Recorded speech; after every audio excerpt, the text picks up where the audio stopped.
My boyfriend fell in love with me the second we met, but his dad had other ideas. His father was a traditional man, not overly conservative or anything, just the type to hold open a door for any woman he saw. In the moments leading up to meeting his dad, my boyfriend had been hyping me up for months. He'd talk about how loyal I was, how I had sneaked into his apartment and deep cleaned his room while he was away, stuff like that. So this meant by the time I was actually meeting him, I thought I had it in the bag. But I was wrong. The second he saw me, his eyes widened with disgust. He refused to shake my hand. I thought it was some sort of prank, but then I looked to my boyfriend who was just as surprised as me. "Son, please tell me this isn't the woman you've been talking about," he said, while I stood right in front of him. My boyfriend was so stunned that he couldn't even think of a reply. And next thing I knew, his dad was walking away from me, with his face buried in his hands. For context, I don't think I'm ugly or anything. I'm a blonde-haired girl, slightly on the chubby side, size 12, but personally, I think I'm still solid. And the last thing I wanted to do was jump to conclusions. So I told myself that maybe he was just being overprotective because Harry's mom had died in a car crash when he was just 5 years old, and he was an only child. And my boyfriend even tried to reassure me that his dad was still adjusting to the idea of him growing up, and I was his first time for everything. All of that made sense. So for the rest of the evening, I continued to try and keep smiling. This was easy for me because growing up, my family was always the type to sweep every big fight under the rug. So I was used to being the tension killer, LOL. So while we all barbecued, I took pictures of Harry and his dad together and told them they're going to be iconic picture book memories one day. My boyfriend flashed a big smile, and I swear I could see a spark of happiness flash in his dad's face. But as quick as it came, it left and was soon replaced with his resting bitch face. And one thing about me, I will get you to love me. So I just kept pretending not to notice. "Sir, how long have you been barbecuing for? These steaks taste a year." He immediately cut off my effort to converse without even glancing at me. "Wow, it seems like a lot longer. The flavor is amazing." Okay. I could feel the happiness in me slowly being crushed in the palm of his hand, and it was too painful to continue. So I left and went to the bathroom to re-strategize. When I came back, I could hear my name being whispered. So I did what every respectful woman would do in this situation, and began to stand nearby, eavesdropping. My heart perked up as I heard my boyfriend defending me, interrogating his dad as to why he wasn't even giving me a chance. That's when his dad whisper shouted, "Because of how she looks, Ryan." I felt the air leave my lungs. I instinctively took my phone out to see how I looked in my screen reflection, to see if there was anything wrong with my makeup. Unfortunately, everything was perfect, meaning he hated something I couldn't change. At that point, I didn't want to hear anything else. So I dabbed my eye with a tissue to soak up the tears, and walked out with a huge smile on my face. "Hey, what are y'all talking about?" His dad looked away. "I'm gonna let you two solve this between yourselves," Harry said before walking away. A cold dread washed over me. I wiped the smile off my face, feeling no desire to impress this man anymore. I expected him to yell, to tell me his son was too good for me, but instead, he apologized. "I'm sorry, honey. It's not your fault." I furrowed my eyebrows, because up to this point, he had been treating me worse than a stray dog on the street. As you know, Rachel's passing has been taking a toll on this family, and Harry, he's strong. But me, I still think about her every day. His eyes were glued to the ground. There's something Harry doesn't know. It was one of those moments where you just feel like you can talk about anything, like the rest of the world doesn't exist. So I took his hand and nodded as if to tell him I can keep a secret. That day, in the Honda Civic, there was a song playing. It was her favorite. He smiled and began to hum the song Like a Virgin by Madonna, as if Rachel was standing beside him listening. She had all her vinyls, posters. I even joked that she could be her backup singer. "And you look just like her. And I know it's not your fault. It's just hard." A tear fell down his cheek, and I hugged him super tight. He hugged me back, and that's when my BF returned. "It's okay. I understand," I whispered, before separating and kissing my boyfriend. He was smiling super hard, and I knew I had found my chosen family. That night, I slept in the guest room because my boyfriend didn't want his dad to know we had sex. I was fine with this, and I slept like a baby, until 3 a.m., when I felt a man cuddle up behind me. It wasn't my boyfriend. It was his dad. I could smell the alcohol on his breath. "You look just like her," he groaned before grabbing my chest. I screamed. Harry burst into the room seconds later, flipping on the light to find his father scrambling off the bed. "Dad? What the hell?" His voice cracked with shock and disgust. Jack, that's his dad's name, stood there swaying, his eyes unfocused. "She looks just like Rachel," he slurred, as if that explained everything. I pulled the blanket up to my chin, trembling. "Get out!" Harry shouted, physically pushing his father toward the door. "Now!" Jack stumbled into the hallway, mumbling incoherently. Harry slammed the door and locked it, then turned to me, his face ashen. "Are you okay? Did he—" "I'm fine," I lied, my voice shaking. He got in bed with me." I screamed as soon as he touched me. Harry sat on the edge of the bed, his head in his hands. "I'm so sorry. We're leaving first thing in the morning." We packed our things before dawn and left without saying goodbye. In the car, Harry was silent, white-knuckled on the steering wheel. "I can't believe he would—" he started, then stopped, swallowing hard. I knew he was still grieving, but it's not your fault," I said softly, echoing his father's words from earlier, though mine were sincere. "He's clearly not well." Harry nodded, but I could see the shame and confusion warring on his face. The early morning light cast long shadows across the road as we drove away. The car's heater hummed quietly, fighting off the pre-dawn chill that had settled in the vehicle. I watched the familiar landmarks of Harry's neighborhood fade in the rearview mirror, feeling a strange mix of relief and unease. My hands were still trembling slightly, and I clasped them together in my lap to steady them. Harry's profile was tense, his jaw clenched tight as he focused on the empty road ahead. We drove straight to his apartment, where I collapsed into his bed, emotionally drained. Harry made coffee and sat beside me, looking lost. I don't know what to do, he admitted. Report him? Cut him off? Get him help? I didn't have answers. Over the next few days, Jack called Harry constantly, leaving tearful voicemails claiming he had no memory of that night, that he'd been sleepwalking, that he would never intentionally do something so terrible. Harry listened to each one with a pained expression before deleting them. A week later,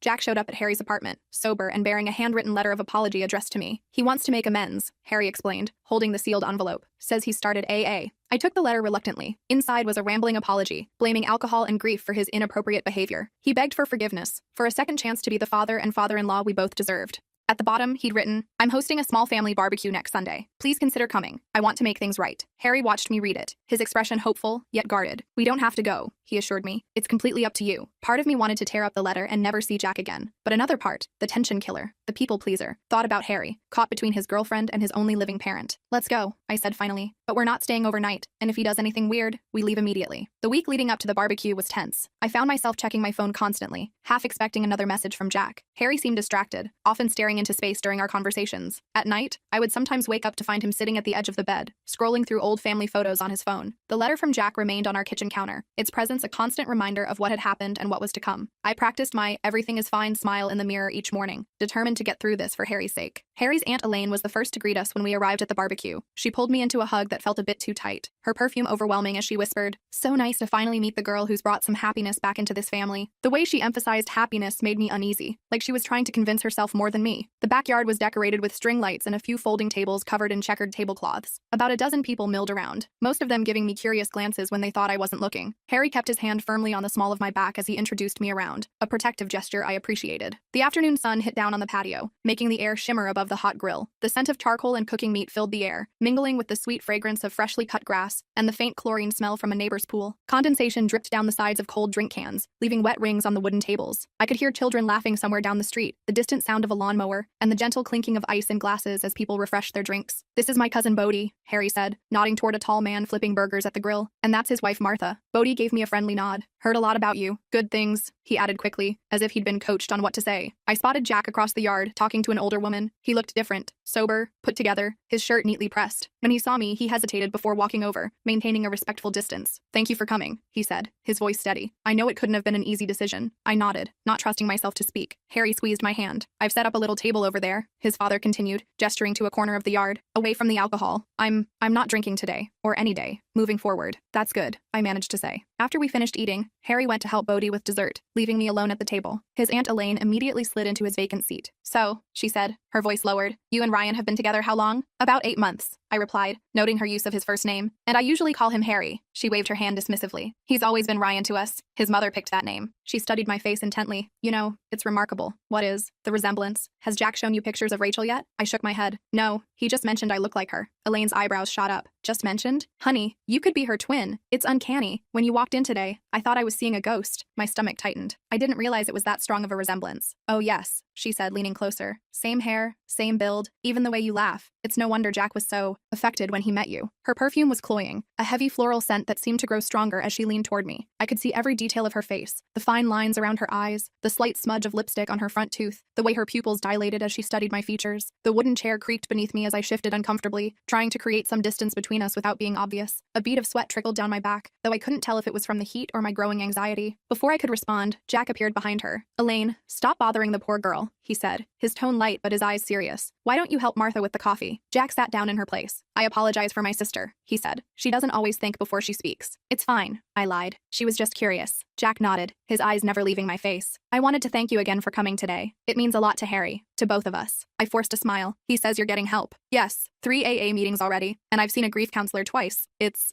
bringing up a lot of things I've tried to bury for years." Despite everything, I felt a twinge of sympathy. "That's good. Dealing with it is better than drowning it." He looked surprised, then gave me a genuine smile. "You're wise beyond your years. Rachel was like that too. Insightful." I shifted uncomfortably. "Harry doesn't talk about her much." "No, he wouldn't. He was so young when she died. Most of his memories are probably things I've told him." Jack's expression darkened slightly, though not everything. "There are some things a son doesn't need to know about his mother." Before I could ask what he meant, Harry returned with a plate of brownies. Jack stood up quickly, patting his son on the shoulder before walking away. "Everything okay?" Harry asked, setting down the brownies. "I think so," I said, watching Jack rejoin his sister. "Your aunt says I look exactly like your mom." Harry's face fell. "I'm sorry. I should have warned you they might bring that up." So you see it too? The resemblance? He hesitated. I don't really remember her face clearly, just from photos. But yeah, there's definitely a similarity. Why didn't you tell me? I didn't want to make things weird, he admitted. And honestly, I didn't notice it as much until Dad pointed it out. I picked at a brownie, not really eating it. Your dad said something strange just now, about there being things you don't need to know about your mom. Harry frowned. What's that supposed to mean? I don't know. He walked away before I could ask. The brownie crumbled between my fingers as I nervously picked at it, leaving chocolate smudges on my fingertips. I could taste the sweetness on my tongue, but it felt like eating cardboard. The plastic fork in my other hand bent slightly under my grip. Around us, the family gathering continued. The clink of dishes, bursts of laughter, the scrape of chairs on concrete, but it all seemed distant, as if Harry and I were in our own bubble of tension. The rest of the afternoon passed in a blur of forced small talk and sidelong glances. I kept catching Jack watching me from across the yard, his expression unreadable. Every time our eyes met, he would quickly look away or strike up a conversation with whoever was nearest. As the sun began to set, people started to leave. Harry was helping Bodhi fold up the tables when Jack approached me again. I was wondering if you might help me with something in the house, he said. I found some old photo albums I thought Harry might like to have. Every instinct told me to decline, to wait for Harry, but refusing would seem rude after he'd been on his best behavior all day. Sure, I said, following him inside. The house was quiet after the noise of the backyard. Jack led me down a hallway to a small study lined with bookshelves. The albums are in here somewhere, he said, scanning the shelves. Rachel was always the organized one. Since she's been gone, things tend to get misplaced. I stood awkwardly in the doorway, not wanting to enter the room fully. Maybe Harry would know where they are? No, I'm sure they're here. Jack pulled out a leather-bound book. Ah, here we go. He sat down in an armchair and patted the seat beside him. Come look. I think you'll find these interesting. Reluctantly, I sat on the edge of the chair, maintaining as much distance as possible. Jack opened the album to reveal photos of a young woman with blonde hair and a bright smile. The resemblance was indeed striking. Not identical, but close enough to be unsettling. This was our wedding day, Jack said, his finger tracing the outline of Rachel's face in the photo. She was 22, so young. I nodded, not knowing what to say. He turned the page to a photo of Rachel holding a baby. Ryan's christening. She picked out his name, you know. I wanted to call him Harry after my father, but she insisted on Ryan. We compromised with Ryan Harry Edwards. He turned more pages, showing me photos of family vacations, birthday parties, Christmas mornings. Rachel appeared in most of them, always smiling, always with her arm around Jack or holding young Harry. She was the center of our world, Jack said softly. When she died, it was like the sun went out. I'm sorry, I said, and meant it. It must have been devastating. The leather album felt heavy in my hands, its pages slightly yellowed with age, the musty smell of old photographs mixed with the scent of furniture polish and Jack's aftershave. The study was dimly lit, with just a single lamp casting warm light across the room. Outside the window,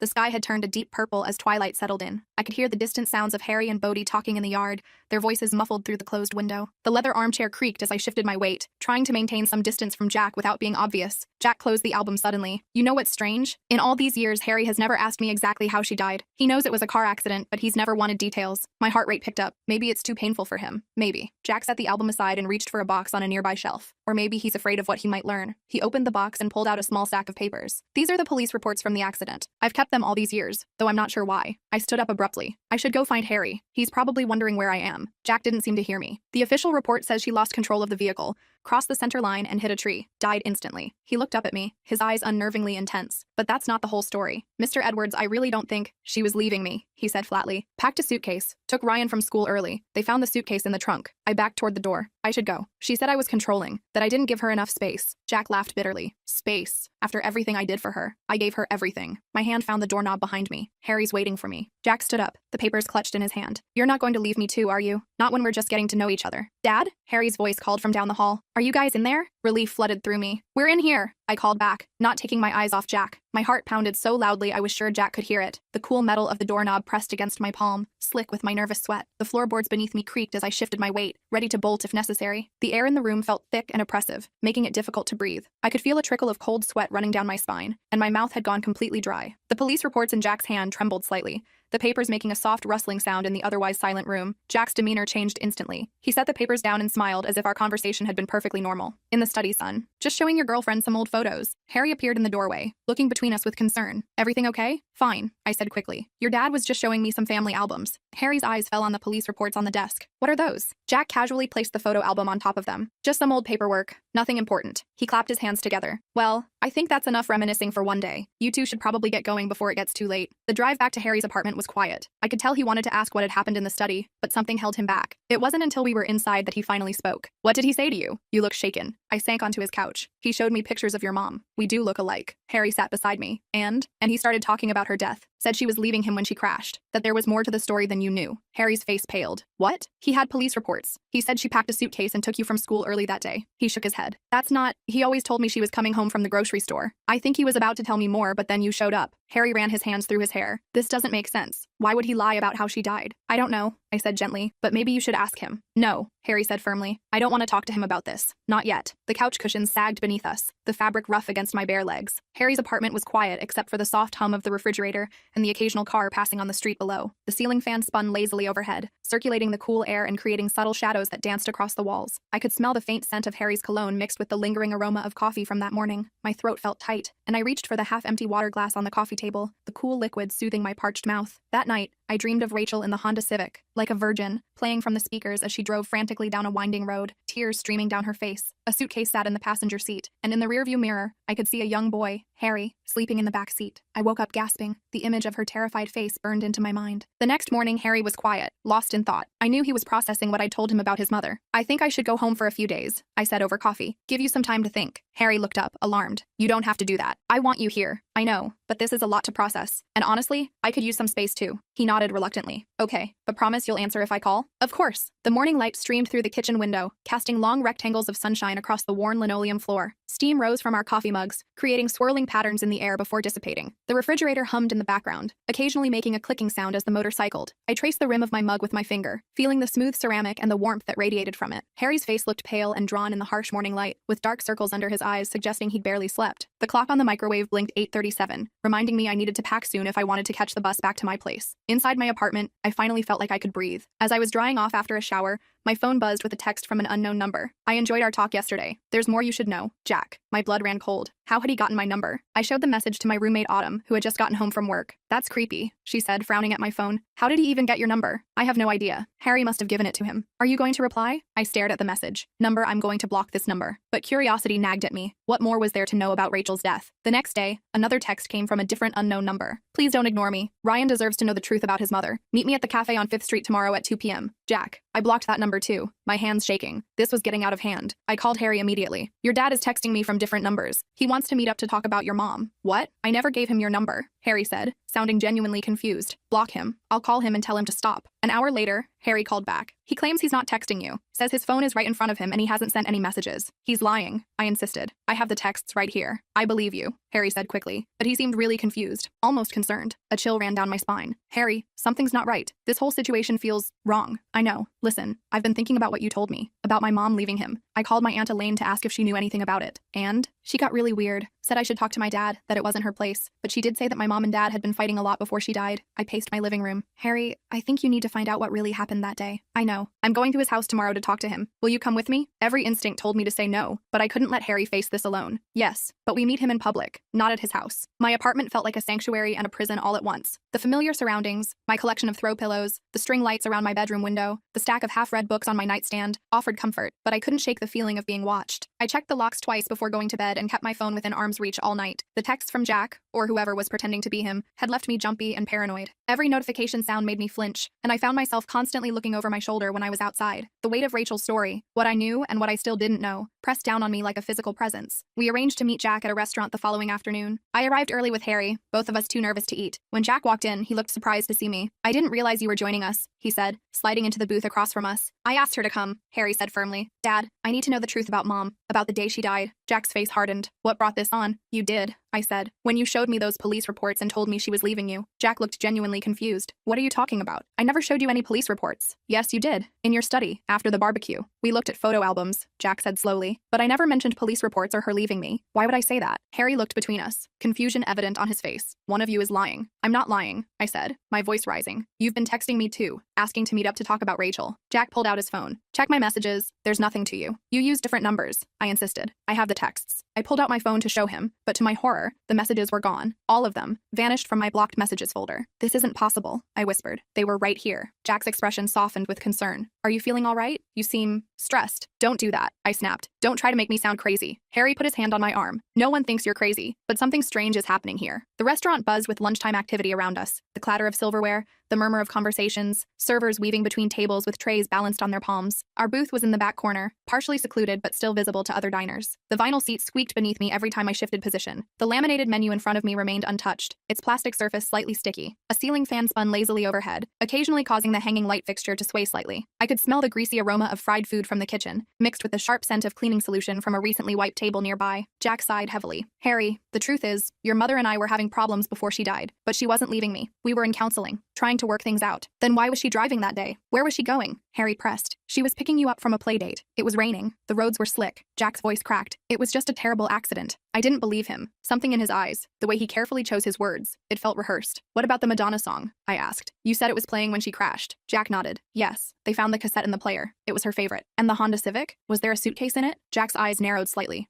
Why would there be? I felt Harry tense beside me. Because she was leaving you. That's what you told me. I never said that, Jack insisted, his voice hardening. I think you might be confusing our conversation with something else. Jack turned to Harry, his expression concerned. Son, I'm worried about your girlfriend. She seems to be mixing things up. Harry looked torn, glancing between us. Dad, she's not making this up. I didn't say she was making it up, Jack said smoothly. I think she genuinely believes what she's saying, but that doesn't make it true. I felt a surge of panic. He was trying to turn Harry against me, to make me sound unstable, and without those texts as evidence, I had nothing to prove what I was saying. I need some air, I said, sliding out of the booth. Excuse me. The restaurant bathroom was small but mercifully empty. The fluorescent lights buzzed overhead, casting a harsh glow that made my reflection look sickly in the spotted mirror. The cold water from the faucet shocked my system as I splashed it on my face, careful not to completely ruin my makeup. My hands trembled as I gripped the edges of the sink, trying to ground myself. The paper towel dispenser was empty, so I had to use the loud hand dryer, its hot air making my skin feel tight and uncomfortable. I could hear muffled conversations through the thin walls, reminding me that I couldn't hide in here forever. I hurried to the bathroom, splashing cold water on my face. This couldn't be happening. I wasn't imagining things. Jack had shown me those reports, had told me Rachel was leaving him. He had sent those texts. When I returned to the table, Harry and Jack were speaking in low, urgent voices. They stopped when they saw me. Everything okay? Harry asked, his eyes full of concern. Fine, I lied, sitting back down. Jack cleared his throat. I was just telling Harry that I think we all need some space to cool down. This is clearly a sensitive topic for everyone. I agree, I said, surprising both of them. But Harry deserves to know the truth about his mother, the whole truth. Jack's jaw tightened, and he will, when the time is right. As we left the restaurant, Jack pulled me aside while Harry went to get the car. I don't know what game you're playing, he said, his voice low and dangerous, but stay out of my family's business. Harry doesn't need to know everything about his mother. What are you hiding? I whispered back. His eyes were cold. Nothing, but you're starting to make me wonder what you're hiding. These delusions, these false accusations, it's concerning. Harry pulled up in the car before— Like and follow for part 2.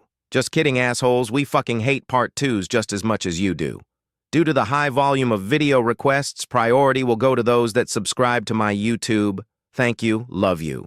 I could respond. Jack's demeanor changed instantly, his face softening as he waved goodbye to his son. As we drove away, I couldn't shake the feeling that I had just glimpsed the real Jack Edwards, and he was far more dangerous than I had initially thought. The parking lot was half empty, with patches of oil staining the asphalt beneath our feet. A hot breeze carried the scent of exhaust fumes and the distant aroma of fast food from across the street. Jack's fingers dug into my arm as he held me back, his grip tight enough to leave marks. His breath smelled of coffee and mint, his face so close to mine that I could see the tiny broken capillaries across his nose and cheeks. A car horn blared somewhere in the distance, making me flinch. The sun reflected blindingly off the windshields of parked cars, forcing me to squint as I tried to maintain eye contact with Jack, refusing to show fear despite the rapid pounding of my heart. I couldn't sleep that night. Around 3 a.m., I slipped out of bed and went to the kitchen. My phone buzzed with a new text from an unknown number. Check the attic. That's where he keeps everything. A friend. I stared at the message, my heart pounding. I took a screenshot immediately, determined not to lose this one too. When Harry woke up, I showed him the text. This is getting weird, he said, running a hand through his messy hair. Who would even know about my dad's attic? Someone who knows what he's hiding, I suggested. Maybe your Aunt Elaine? Harry shook his head. She wouldn't go behind Dad's back like this. He stared at the message. We need to check that attic. We drove to Jack's house when we knew he'd be at his AA meeting. Harry still had a key, and the house was eerily quiet as we entered. The attic access is in the hallway ceiling, Harry explained, pulling down a folding ladder. The attic was stifling hot and filled with dust-covered boxes. Harry switched on a bare bulb, casting long shadows across the cramped space. Where do we even start? I whispered. Harry pointed to a corner where several boxes were stacked neatly, unlike the haphazard piles elsewhere. Those look organized, recently accessed. We pulled down the first box. Inside were stacks of papers, bills, insurance documents, and at the bottom, a manila envelope labeled Rachel Accident. Harry's hands trembled as he opened it. Inside were the police reports Jack had shown me, along with newspaper clippings about the crash and a death certificate. Single vehicle accident, Harry read aloud, his voice hollow. Driver lost control, crossed the center line, struck a tree. I reached for another document. Wait, look at this. It was a handwritten statement from a witness. This says another vehicle was involved. A black pickup that was following her car closely before the accident. Harry snatched the paper. That's not in the official report. The attic air was thick with dust that danced in the beam of light from the single bulb. Each breath felt labored in the oppressive heat, and sweat trickled down my back, making my t-shirt cling uncomfortably to my skin. The floorboards creaked ominously beneath our weight, and every sound seemed amplified in the enclosed space. The musty smell of old cardboard and forgotten belongings filled my nostrils, along with the faint scent of mothballs. Cobwebs clung to the rafters above us, and I had to duck to avoid hitting my head on the sloped ceiling. My fingers were grimy with dust as I carefully sorted through the papers, the texture of the old documents rough against my skin. We dug deeper, finding more boxes labeled with Rachel's name. One contained her personal items, jewelry, a wallet with her driver's license, and a small diary with a broken lock. Harry hesitated before opening it. This feels wrong. She was your mother, I said gently. If she was in trouble, wouldn't she want you to know? He nodded and began to flip through the pages. His face grew increasingly pale as he read. She was afraid of him, he whispered. Listen to this. Jack followed me to the grocery store again today. Said he was just making sure I was safe, but I saw him watching from the parking lot for an hour. He turned more pages. Found a tape recorder under the bed. He's been listening to my phone calls. My stomach churned. Harry, there's more. His voice cracked. I've made arrangements with Stella. She'll meet me at the bus station with the money. I'm taking Ryan and leaving tomorrow while Jack is at work. I can't live like this anymore. The final entry was dated the day she died. We found another box filled with Madonna memorabilia, posters, vinyl records, and concert tickets. At the bottom was a cassette tape of Like a Virgin, with a crack down the middle. He kept it, I whispered, the tape that was playing when she died. The last box contained photographs, hundreds of them. But these weren't family photos. They were surveillance shots of Rachel, at the grocery store, picking Harry up from school, talking to other women. Many had dates and notes written on the back in Jack's handwriting. Meeting with unknown man, 2:30 p.m., Harry read from one. Second time this week. Who is he? He was obsessed with her, I said, the pieces finally clicking into place. And when she tried to leave, he followed her. Harry finished, his voice hollow. The black pickup. It was him. We heard the front door open downstairs. Shh, Harry whispered. He's back early. We quickly shoved everything back into the boxes, but there was no time to return them to their original positions. We heard footsteps in the hallway below. Ryan? Jack called out. Is that you up there? Harry looked at me, panic in his eyes. We have to confront him. I nodded, my heart racing. Together. We descended the ladder to find Jack standing in the hallway, his expression a mixture of surprise and anger. What are you doing in my attic? Harry held up the diary. Finding out the truth about Mom. Jack's face drained of color. You had no right? No right? Harry's voice rose. She was my mother. You've been lying to me my entire life. I was protecting you, Jack insisted. You were too young to understand. Understand what? I asked. That you stalked her? That you controlled her every move? That you followed her the day she died? Jack's eyes narrowed as they fixed on me. You're behind this, turning my son against me. Don't blame her, Harry said, stepping between us. This is about you and what you did to Mom. Jack's composure cracked. She was going to take you away from me. Her own delusions, thinking I was controlling her. I was protecting her. The world is dangerous, and she was so naive. So you followed her, Harry said, his voice shaking. In your black pickup. Jack's eyes widened slightly. Who told you that? It's in the witness statement, the one that mysteriously didn't make it into the official report. Jack shook his head. I was trying to talk to her, to make her come home. She was driving too fast, not paying attention. You ran her off the road, Harry whispered, the realization dawning on his face. It wasn't an accident at all. No, Jack shouted. I would never hurt her. I loved her. That wasn't love, I said quietly. That was obsession. Jack's eyes locked on mine, and I saw something dangerous flash in them. You don't understand. You're just like her, twisting everything, making me the villain. He took a step toward me, and Harry immediately moved to block him. Don't, Harry warned. Don't you dare touch her. Jack laughed bitterly. So that's it? You're choosing her over your own father? Over family? I'm choosing the truth, Harry said firmly, and we're leaving now. The hallway suddenly felt impossibly narrow, the walls closing in around us. The floorboards beneath our feet groaned with each step, as if the house itself was protesting. I could smell Jack's aftershave, the same scent that had filled my nostrils that night in the guest room, mixed with the stale odor of cigarettes he must have smoked outside the AA meeting. The diary in Harry's hand seemed to pulse with energy. Rachel's words finally freed after years of being hidden away. My mouth felt dry as cotton, and I could hear my own heartbeat thundering in my ears. The afternoon light slanted through the hallway window, casting long shadows that seemed to reach for us like grasping fingers. We backed toward the front door, Harry keeping himself between me and his father. Jack followed, his movements jerky and unpredictable. You can't leave, he said, his voice rising. We need to talk about this. As a family. We're not a family, Harry replied. Not anymore. As we reached the door, Jack lunged forward, grabbing my arm. You look just like her, he hissed. But you won't take my son from me too. Harry shoved his father back. Let her go. Jack stumbled but kept his grip on my arm. She's poisoned you against me. Can't you see that? I twisted free, but Jack grabbed for me again. Harry stepped between us and Jack's fist connected with his jaw. Dad, stop, he shouted. But Jack was beyond reason. He lunged at me again, his eyes wild. You're not Rachel. Stop pretending to be her. Harry tackled his father to the ground. They struggled, Jack's rage giving him unnatural strength. I grabbed my phone to call 911, but Jack knocked it from my hand. Nobody's calling anyone, he shouted. This is family business. He shoved Harry off and scrambled to his feet, breathing heavily. You don't understand what it was like losing her, the emptiness. And then you bring home this copy of her, flaunting her in my face. I didn't know, Harry said, his voice cracking. I never saw the resemblance until you pointed it out. Jack's eyes darted between us. I tried to be civil. I apologized for that night. I joined AA. I did everything right. You assaulted me, I reminded him, and then you tried to make me think I was crazy. I never touched you, Jack insisted. You're making that up, just like you made up those texts. Harry shook his head. Stop lying, Dad. I heard her scream that night. I saw you in her bed. Jack's face contorted with rage. She invited me in. She wanted me there. That's not true, I said firmly. You were hammered and you grabbed me. Liar! Jack shouted, lunging for me again. This time Harry was ready. He intercepted his father, shoving him back against the wall. We're leaving, now, and if you ever come near her again, I'll go to the police with everything we found. Jack's face crumpled. You wouldn't. I'm your father. And she was my mother, Harry replied coldly. The mother you've been lying about my whole life. We backed out of the house, Harry keeping himself between me and Jack the entire time. Jack stood in the doorway, watching us with a mixture of rage and despair. This isn't over, he called as we got into Harry's car. She'll turn on you too, Ryan, just like your mother did. The car engine roared to life, drowning out Jack's final words as Harry reversed out of the driveway. My hands were shaking so badly I could barely fasten my seatbelt, the metal clasp clinking repeatedly against the buckle before finally clicking into place. The leather seat was hot against my legs, having baked in the afternoon sun while we were inside. Harry's knuckles were white on the steering wheel, a small trickle of blood running from the corner of his mouth where his father's punch had landed. The air conditioning blasted cold air that raised goosebumps on my arms despite the adrenaline heating my skin. Through the rearview mirror,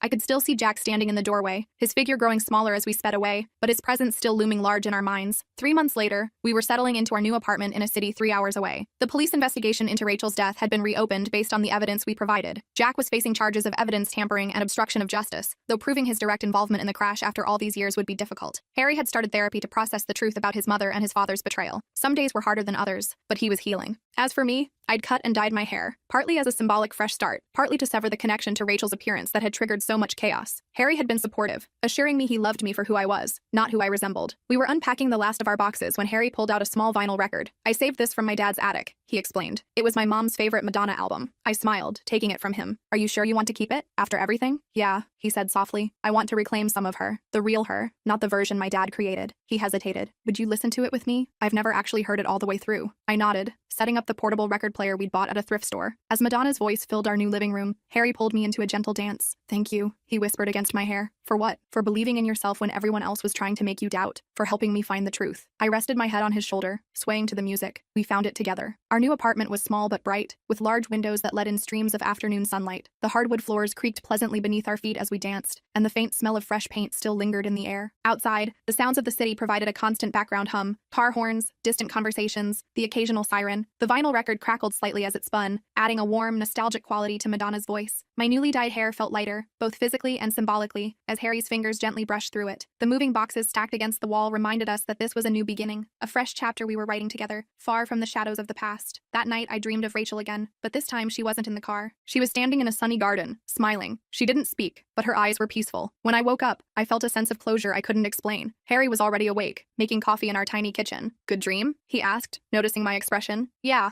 I said, accepting the mug he offered. I think it was. We sat by the window, watching the sunrise over our new city. There would be hard days ahead, the trial, the ongoing healing, the occasional nightmares, but for the first time since that night in the guest room, I felt safe. We had faced the darkness together and emerged on the other side. Harry reached for my hand across the table. I love you, he said simply. I squeezed his hand. I love you too. Not because I reminded him of someone else, not because I fit into someone else's obsession, but because we had chosen each other, through the hardest truth and the darkest lies, and that was a foundation we could build on.